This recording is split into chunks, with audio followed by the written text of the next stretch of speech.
I'm no hero. That much will become obvious as you read my account. In fact, I'm a coward, the type who always takes the easiest path. Left to my own devices, I would never reach my full potential. In all honesty, I'm an average guy with a dull life, but the story I'm going to tell you almost defies belief. I don't know why this happened to me. Was I chosen, or is it all random? My enigmatic guide and benefactor offered me few answers. I often wonder why I walked out the other side when so many others remain trapped in a hellscape for all eternity. It's safe to say I suffer from survivor's guilt. Perhaps a medical professional could help me work through these negative thoughts. But how would I explain my horrific experiences with the supernatural realm? So, in desperation, I will share my story here, in the hope of finding some empathy or understanding from those with an open mind. My story begins like so many others you've heard. I was down on my luck, unemployed and behind on my rent. In my desperation, I trawled through the help wanted pages, finding little which didn't require experience or qualifications that I do not possess. My attention was drawn to an obscure ad in our local paper. You know the type. No details or company name. Only a postal address and the offer of a suspiciously large remuneration for completing an unspecified job. I know what you're thinking, and you'd be right. I should have known it was too good to be true. The red flags were so fucking obvious, and deep down, I did realize it was a risk. But I was in a bad place and at my wits' end. The address in the advert was located in a rundown part of town, and my internet searches brought up no results. I figured I'd go down there, and if it seemed fishy, I'd get the hell out. No harm done. How fucking dumb was I? My bus journey was non-eventful, as was the half-hour walk I made across the dilapidated business park full of derelict office blocks and empty cul-de-sacs. I confess that my anxiety levels rose as I approached my apparent location, double-checking the address to make sure I had the right place. The building looked closer to an abandoned fortress than an office block, built from grey concrete in a brutalist style. I glanced upwards and all to discover that the building didn't have a single visible window. I'd never seen anything like it. A structure so bleak and unimaginative, but at the same time, oddly foreboding. There was no company signage or any indication of what was located there, other than a small entrance with darkened windows and a faded street number hanging above it. This was it, the address from the ad. I felt a cold chill run through me as I gazed upon that darkened doorway. Looking back, I know I should have turned around and walked away, but I'll admit to being intrigued. More than that, I was drawn in, perhaps by a power beyond my comprehension, a black magic capable of overcoming my primal fears. I walked forward slowly, pushing through the tinted swing doors and entering. What I discovered inside was an unremarkable reception area, poorly lit with chipped tile floors, worn-out furniture, and an appointments desk hidden behind frosted glass. After all the anticipation, this underwhelming little room was something of a disappointment. Still, I was here now, and so thought I might as well see it through. The reception area was abandoned, and so I approached the desk, gently tapping on the frosted glass, in the hope of gaining somebody's attention. A tense pause followed, and for a moment I thought the desk was unattended. But then I heard a low sigh emanating from the other side of the glass, and a moment later, the shutter opened to reveal the person inside. The woman who glared out at me looked like a parody from a 50s sitcom. She was an elderly woman with blue rinsed hair, big framed glasses, and a scowl on her face that could turn milk. To say she wasn't happy to see me would be a gross understatement. "Yes," she spat at me, without even a trace of politeness. I was slightly taken aback by the frosty reception, and so it took me a moment to formulate a reply. I'm here about the ad in the paper. It said there is a position available. The receptionist sighed loudly and rolled her eyes before turning back to her computer terminal and aggressively typing into her keyboard. "Name?" she demanded, without looking up from the screen. "John Smith," I replied nervously.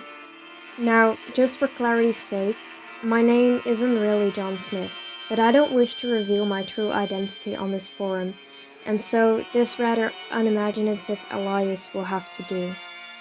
Her demeanor seemed to change somewhat after hearing my name. I wouldn't say she brightened to me, but she did at least look up from her monitor and met my eye. "Ah, yes, Mr. Smith.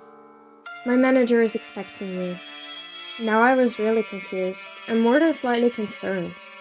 Who was her boss, and how the hell could he or she be expecting me? I hadn't phoned ahead or emailed for an appointment because neither was an option. I'd simply turned up at the location unsolicited, so there's no way they could have known I was coming. I said as much to the receptionist, and she reacted with annoyance. "Are you saying I don't know my job? I'm telling you there is an appointment on the books. Now if you don't mind, my manager is waiting for you, and it would not be wise to keep him waiting." She pointed to the red door at the back of the reception area. A door which somehow I'd completely missed on my way in. I stared in disbelief at the doorway, feeling very uneasy before I turned back to the aged receptionist, only to be met by a stone-cold glare as she continued to point. "Well?" she exclaimed impatiently. I didn't realize at the time, but this was probably my last opportunity to walk away.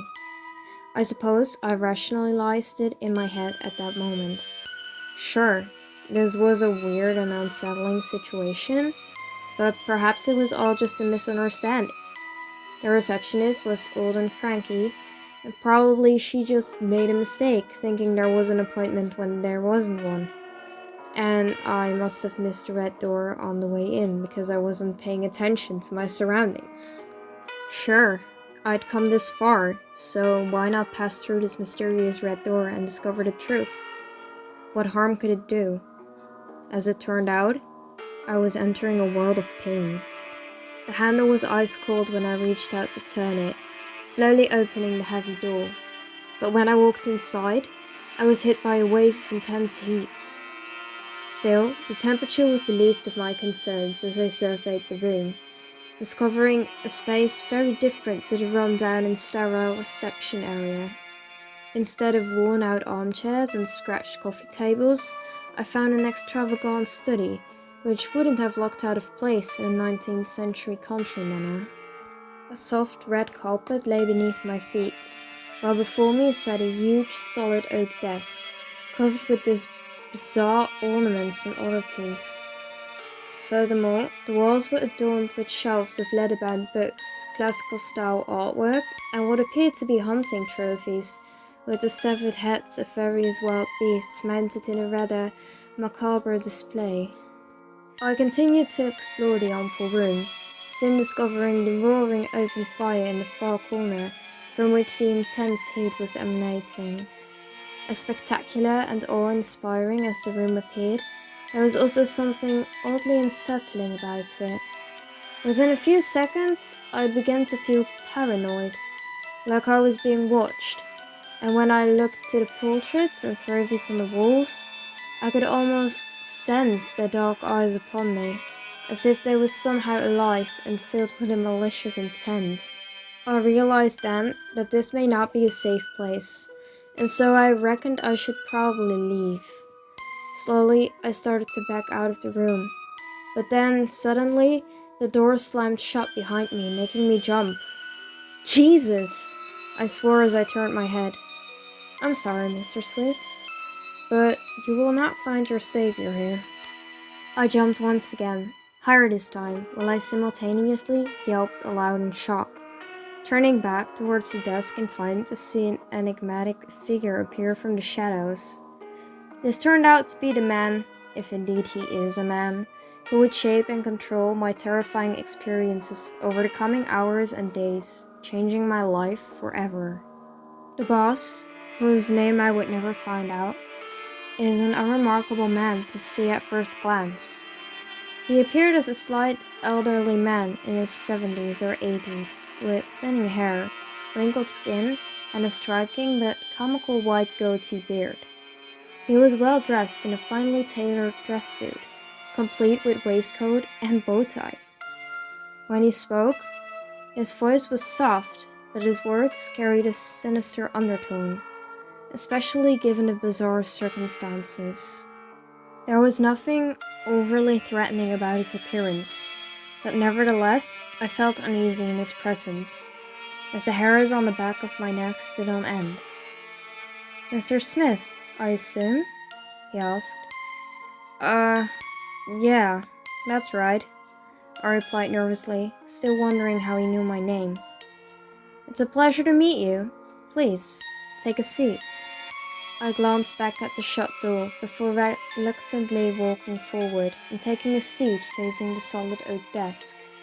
My mysterious host removed a crystal decanter and 2 glasses from a cupboard, pouring brown liquor before offering me a glass. "Drink?" "I probably shouldn't," I replied. "Please, I insist. You may find that you require some liquid courage for the challenges to come." I didn't like the sound of this, although suddenly I did want that drink, and so I reached out for the glass and raised it to my lips, pouring the strong alcohol down my throat. "Now then, Mr. Smith, you've come in response to our advertisement, of course." "Yes," I confirmed cautiously. "I understand there's a job going?" The man shook his head in the negative. "A job? No, sir. I'm afraid there has been a misunderstanding. I have a dedicated team in place, and regrettably, there are no permanent positions available. What I do have, however, is an exciting opportunity for a motivated young man such as yourself. A unique challenge which will yield a substantial cash prize upon its completion." By this point, I was annoyed, but also intrigued. I'd come all the way for what seemed like a load of bullshit, but if there was even a chance of getting paid, I needed to hear him out. What do you mean by challenge?" He paused for a moment, looking thoughtful before he gave his answer. "Well, sir, we have a facility here on site, an interesting little space that we call the labyrinth. The game is simple. You go in, and if you successfully negotiate the maze, you receive your prize." "Oh, you mean like an escape room?" I interjected. The man looked puzzled, frowning before he replied. "Yes, it's something like an escape room." His explanation was far from convincing, and I was now sure that this was total BS. I didn't know whether this cash prize was genuine or not, but I decided it wasn't worth the hassle. "Thanks for the offer, sir, but I think I'm going to pass." He was clearly not happy at my refusal. Though his smile didn't falter, I could see the simmering anger behind his eyes. "I'm afraid it's already too late to turn back, Mr. Smith," he snorted. Now it was my turn to get angry. Who the hell did this guy think he was? I felt like giving him both barrels, but instead I simply stood up and raised my hands defensively. "Look, man, I don't know what this is, but I'm leaving. Thanks for the drink." I stood up and started walking away, still feeling his hard stare on the back of my head as I marched towards the door. But when I reached the exit, I found the door was still shut and there was no handle on the inside. I pushed against it with my shoulder, but had no luck. It was at this point that I began to panic. When I turned around, I was shocked to discover the old man standing directly behind me, his eyes upon me and his expression cold and emotionless. "You need to let me out of here," I exclaimed. He didn't answer. Then I placed my shaking hand into my pocket to withdraw my cell phone. "Do you want me to call the cops?" I cried.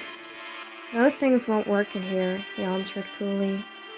I looked at the screen and saw he was right. I had no signal. "Shit," I swore. Suddenly I saw red as I reached out and roughly grabbed the man by his jacket. Listen, old-timer, I don't know what game you're playing, but you need to let me out right now or I'll kick your ass. What happened next is still something of a blur in my memory. In an instant, the man before me was no longer frail and elderly. Instead, he transformed into something monstrous, a towering figure that stood over me, his eyes intense and filled with a murderous rage. With impossible strength, he tossed me across the room like I was nothing but a rag doll. My body crashed down on the hard floor, the pain shooting through me. I tried to stand, but my attacker was on me in an instant, pinning me down like a predator would do to its prey, his eyes red with hatred and his teeth exposed as he spat out the words of pure malice. "Listen to me, you little shit," he screamed, his face only inches from my own. "This is my fucking house and you'll follow my fucking rules. You made a choice in coming here today, and now you want to back out? Not a fucking chance. You've run away from every challenge in your life, but no longer. You'll enter the labyrinth and face your demons, otherwise I'll rip you to shreds with my fucking bare hands. Do you understand me, Mr. Smith?" I gulped, looking into his predatory eyes and knowing he was serious. My whole body shook and I struggled to speak through my quaking lips. "Okay," I spluttered. My attacker smiled as he climbed off me, instantly releasing me from his icy grip and returning to his harmless old man persona, even offering his hand to help me back to my feet. "Well, Mr. Smith, I'm glad all that unpleasantness is now behind us. Now shall we proceed?" He pointed towards a jet black door at the back of the room, a door I was certain hadn't been there a moment before. I dreaded to think what horrors lay behind it, but I knew I had no choice but to go forwards. I just hoped there would be a chance for escape, or to seek help. My legs were still shaking as I followed my captor towards the ominous doorway, watching carefully as he opened it and motioned for me to enter. I didn't know what to expect once I passed through that black door, but knew it wouldn't be good. I was, however, confused to find myself led through a mundane office space, with rows of workers sitting in cubicles and diligently typing away at computers. "My dedicated administrative team," the boss explained. "We had some issue with discipline in the past, but thankfully we all moved on." It was only then that I looked upon the workers as they collectively raised their heads to greet me. To my horror, I saw the pain and fear in their eyes and realized that their mouths were sewn shut, preventing them from crying out. Instead, they silently pleaded with me for help. But I was in such a state of shock that I could do nothing except swear, lower my head, and walk on. I couldn't imagine the horrors these poor people must have suffered, and feared that the same fate awaited me. But soon we left that hellish room, and the tortured souls trapped inside it, as my captor led me to yet another doorway. This one, engraved with bizarre runic symbols and constructed from an ivory-like material that I feared could be human bone. My captor placed his hand upon the door handle, pausing as he turned to face me and offer some last words of advice. "This is it, Mr. Smith. You're on your own from this point onwards. You'll find that the labyrinth is an unusual and dangerous place, unlike anywhere you've visited before. Time passes differently on the other side, and many of the physical rules of our world do not apply. You'll have no need for your normal bodily functions, to eat and to sleep, for example. The whole experience will seem like a particularly vivid dream, but do not fall into complacency, Mr. Smith. The dangers you face on the other side are very real, as are any injuries or pain you may suffer. My final advice to you to do this: do not trust what you see, and remember that you're on your own. Good luck, Mr. Smith. I hope to see you again." His words were more sympathetic than I'd expected, although I certainly didn't like what I was hearing. I decided to make one last plea for my life. "Please, don't make me do this." The man's smile faltered ever so slightly, and he lowered his head as if in shame. "I'm sorry, Mr. Smith, but there is no other way. Remember what I told you, and you might have a sporting chance." I thought about running, but it all happened so quickly. In an instant, the door was open, and my captor shoved me through, shutting it firmly behind me. In a panic, I turned back to the door, only to find it was no longer there. Instead, I was faced by a solid concrete wall. I slammed my fists against it, screaming until my knuckles were bloody and my lungs hurt. Defeated and exhausted, I fell to the floor and accepted my fate. I entered the labyrinth, and there was only one way out. Before I continue my tale of woe, it's worth trying to explain what exactly the labyrinth is, or at least to describe its characteristics. The labyrinth is not a maze of hedgerows or a medieval-style dungeon. Instead, it takes the form of a modern hellscape. An endless maze of empty office rooms, ugly yellow walls, damp carpets, and buzzing fluorescent lights, all connected by dimly lit corridors and annexes of impossible length. I have no idea how big the labyrinth is, although it's clearly far larger than should physically be possible. And the boss was right. The rules of physics do not apply inside, and it's impossible to measure time. Not least because watches and electronic devices do not work there. The tedious and soulless design of the maze is at first unsettling, but in time the surroundings will drive you insane. That's nothing compared to the hideous creatures and terrifying beings that occupy the back rooms. The horrors which stalk the corridors and will use all methods at their disposal to draw you in or hunt you down. That's what the labyrinth is. An endless tedium broken up by periods of intense terror, all leading to a gradual loss of hope. My first steps through the labyrinth were daunting and depressing. I tried hard not to succumb to panic and despair after I had recovered from my initial shock and the tantrum I threw when I tried to break through the wall. I also tried to think logically, imagining that there must be an end to the hellish network of identical offices and corridors. And so, I walked for hours, perhaps even days, until I was physically and emotionally exhausted. My feet ached and my retinas burned due to the constant glare of the lighting. There was literally no end to it, nor was there any discernible pattern or logical layout. Every room, every annex, and corridor, they were identical to the last. And I had no means of marking my path, with no breadcrumbs to drop. The labyrinth has a way of disorientating you, and so it's nearly impossible to tell whether you've been in the room before or not. For all I knew, I could have been walking in circles all the time, only to arrive back in that first room. And the boss was right. Normal rules don't apply inside the labyrinth. There was no way to keep track of time, and my normal physical needs did not apply. I didn't eat, drink, shit, piss, or sleep the whole time I was in there. Not sleeping was the worst part. I got so tired but had no respite. I could still feel pain, however. Sores on my feet from the walking, bruises on my fists from banging on the walls, and an endless throbbing migraine caused by the glaring lights and constant electric buzzing. Those first hours and days were hellish and draining, but this was nothing compared to what came next. At first, I assumed I was on my own inside of the labyrinth, and that was a hell in itself, the isolation and the loneliness. But that was before I encountered the monsters who called the labyrinth home.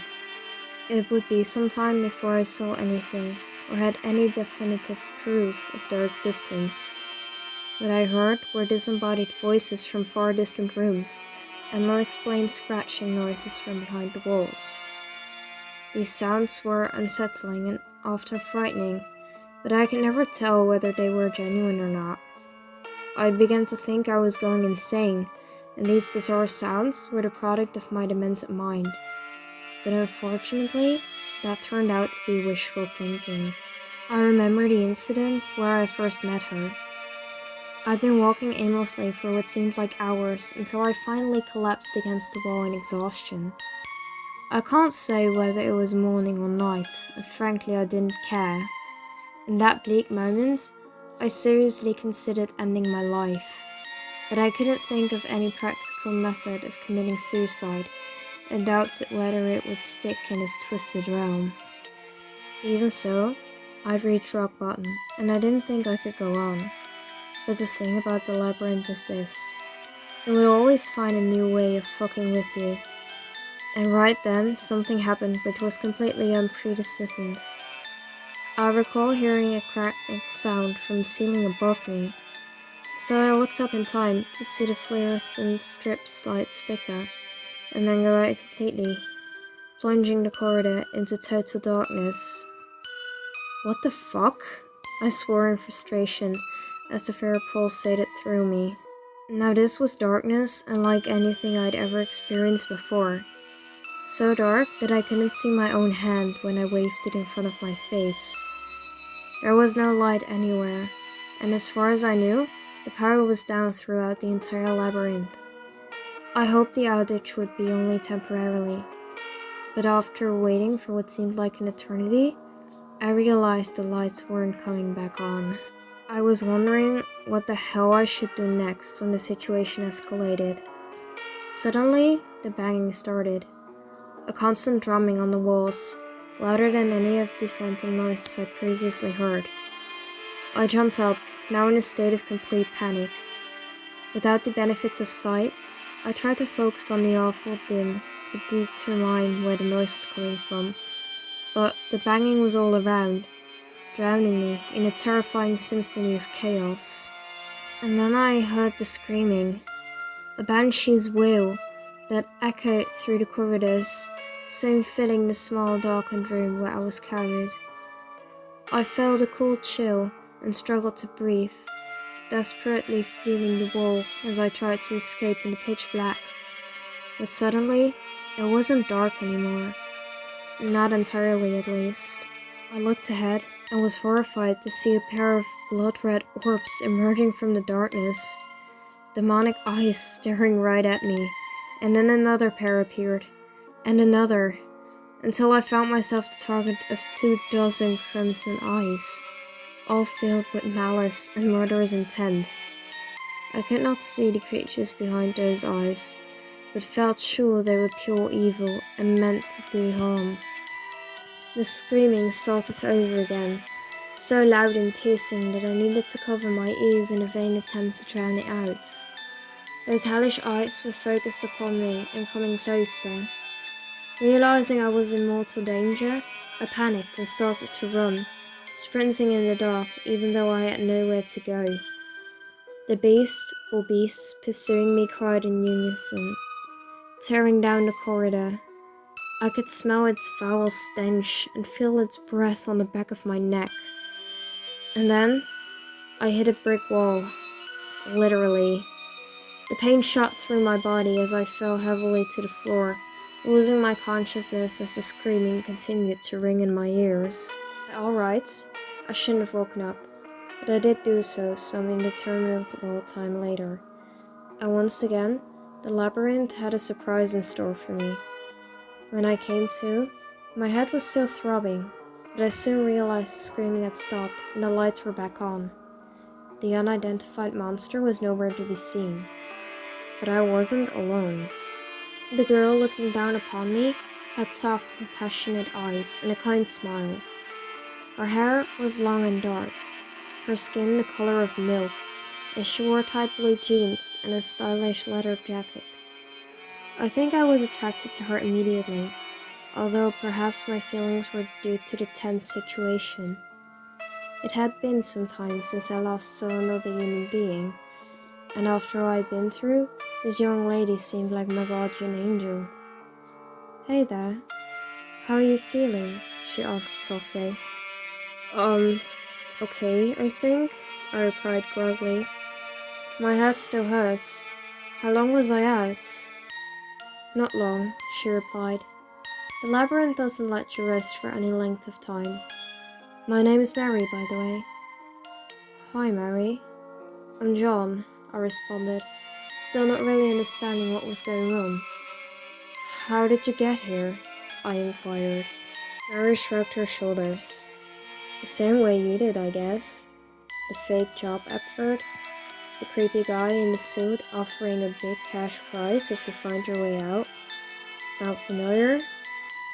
Yeah, I confirmed. I'm sorry, I didn't realize there was anyone else in here. There are a few of us about. Although this place is so big, you could wander around forever without seeing another living soul. It was pure chance I found you when I did. I nodded my head, suddenly remembering the terror I'd experienced only moments before. There was something chasing me in the dark. A creature with so many eyes. Mary's mood darkened. I saw the fear in her eyes as she muttered her reply. It's gone for now, but the beast will be back. Once it gets your scent, it won't stop hunting you. My heart sank as a new fear overtook me, and a sense of hopelessness hit me hard. My lips trembled as I asked my next question. So, what the fuck do we do? She scoffed before replying. We keep on moving, that's what. Keep on running the maze and never lose hope that we can escape. Her bravery was impressive, but I remained skeptical. Do you really think there's a way out? I asked meekly.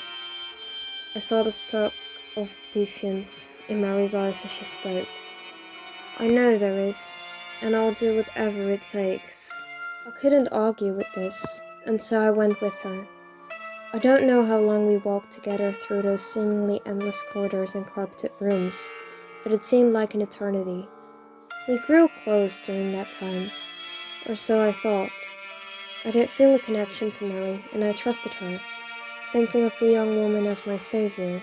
There was nothing romantic about our brief relationship, and I don't think anything physical was even possible inside the labyrinth.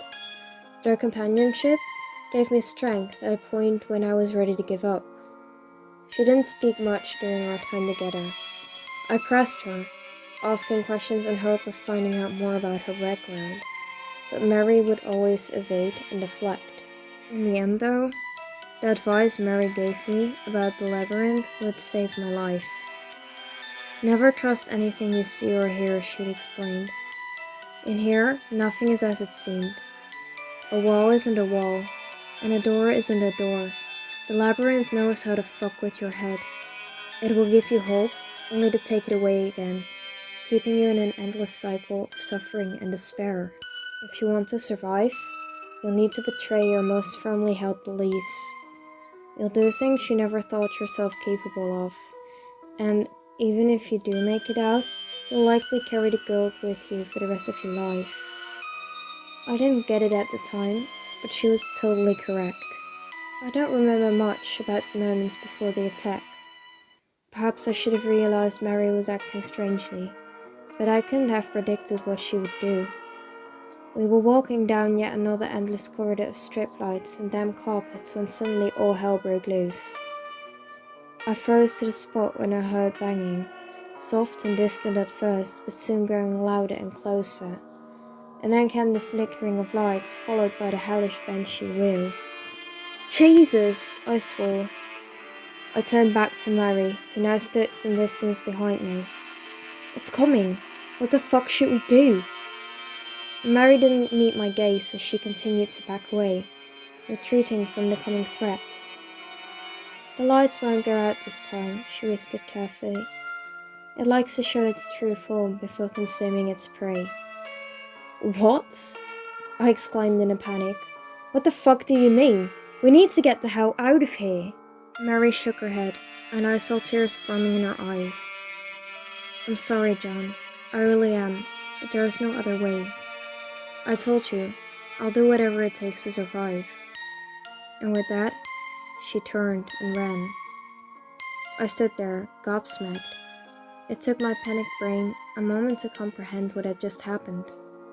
She'd led me into a trap, sacrificing me to the beast so she could survive. Horrified, I turned back towards the corridor and saw the monster for the first time. How can I describe the horror of what I witnessed? The beast's form seemed impossible. It was not one creature, but instead a mind-boggling and hideous combination of human limbs, bodies, and faces. At least a dozen faces, and 24 eyes, all filled with pain and anger, while their mouths worked in unison to produce the terrible high-pitched scream which drowned out every other sound. Somehow, this monster had absorbed its victims, combining their worst features and impulses to create an abomination I could have never imagined. I remained frozen to the spot as I watched the monstrosity advance clumsily, but surely down the narrow corridor. Its many hungry eyes focused upon me. I turned and ran, exerting every ounce of my strength in my body while the beast chased after me. Mary was quick, but not fast enough as it turned out, because soon I caught up with her. What happened next will haunt me for the rest of my days. Acting on primal instinct, I grabbed her roughly by the shoulders, ignoring her screams, and I used all my strength to physical throw her backwards, straight into the path of the charging monster. I glanced back only momentarily, long enough to see Mary on the floor, reaching out and pleading for help before the beast devoured her. And like a coward, I ran and kept running until the screams faded and I considered myself safe. It took some time for me to recover from the attack and come to terms with what I'd done, but of course I was still trapped inside the labyrinth, and still in mortal danger. I remembered what Mary had told me. I'll do whatever it takes to survive. Boy, was she telling the truth. But that wasn't the only thing she said to me. Remember, nothing is as it seems in a labyrinth. A door isn't a door, a wall isn't a wall. I considered this cryptic advice. It made no sense in the real world, but real world rules did not apply here. What the hell? I thought.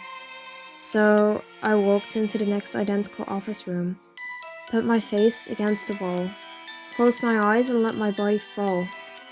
By rights, I should have banged my head against the bricks, but instead I kept falling until my face hit soft carpets. Astonished, I lifted my head and found myself back where it all started. A comfortable study adorned with oak furniture and heated by a blazing open fire. And above me stood the enigmatic boss in his tailored suit. His thin smile now transformed into a wide grin. He genuinely looked very happy to see me as he held out his hand to help me to my feet. Well done, Mr. Smith. You made it. I never doubted you. I accepted his hand with suspicion, wondering if this wasn't just another mindfuck. I don't know what you did, but somehow you've beaten the labyrinth. An impressive feat indeed. I experienced a wave of immense relief as I dared to believe his might be actually real. You mean I can go? I asked meekly. Of course you can, he answered amicably. I'm a man of my word after all. Oh, I almost forgot. With that, he walked back to his desk and pulled out a briefcase. There's still the matter of your compensation. He popped open the case to reveal stacks of crisp green bills. I trust 100,000 US dollars will suffice. I looked at the money in astonishment, not knowing what to say. I didn't feel like I deserved this reward, and part of me wanted to tell this twisted old bastard to go fuck himself. But I was weak. Okay, thanks, I mumbled, taking the briefcase while avoiding eye contact. The man insisted on shaking my hand nevertheless, continuing to smile as he led me to the door. Congratulations again, Mr. Smith, and good luck. And so that's it, my story, for what it's worth. The money allowed me to pay off my debts and achieve some degree of financial security, but the horrors I experienced in a labyrinth continue to haunt my nightmares. And I don't think I'll ever recover from what I suffered inside that hellish maze. I still carry the guilt with me, knowing that I sacrificed Mary's life to save my own skin. But it's her words that stick with me. To survive, You'll do things you never thought yourself capable of, and you'll carry it with you for the rest of your life. Once again, she was right. I'm glad to be out and really do have a new appreciation for life. But what I did to survive has changed me, and the nightmares of that beast will never end, because now Mary is a part of its monstrous form, doomed to crash around the labyrinth for all eternity. My final advice to you all is not to fall in the same trap. If you see a mysterious advert online or in the back pages of your local paper, don't answer it. Believe me, it's not worth it. I was lucky, but the chances are you won't be. Take care, friends, and stay safe.